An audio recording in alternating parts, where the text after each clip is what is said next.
আপনারা জানেন যে মক্কায় একবার সম্ভবত অগ্নিকাণ্ডের কারণে কাবা ঘর জ্বলে গিয়েছিল, ধ্বংস হয়েছিল, কিছু অংশ নষ্ট হয়ে গিয়েছিল।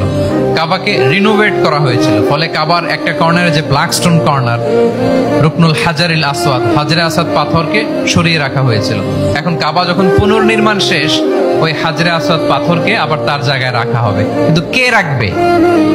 সবাই রাখতে চায়। সব দলের নেতারা বলে আমরা রাখবো, এক দলের নেতা বলে যে আমি রাখবো।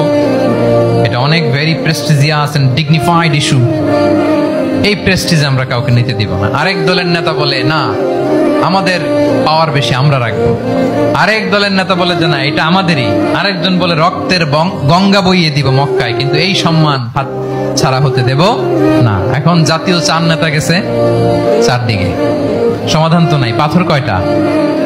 পাথর তো মাত্র একটা।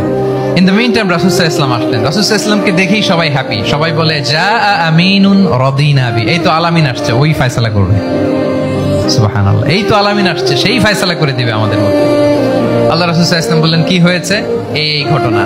জাতীয় চার নেতা বলে এই পাথর নিয়ে তারা নিজেরা রাখবে, কাউকে দিবেন। রাসূল সাল্লাল্লাহু আলাইহি ওয়াসাল্লাম বললেন ঠিক আছে, একটা চাদর নিয়ে আসো।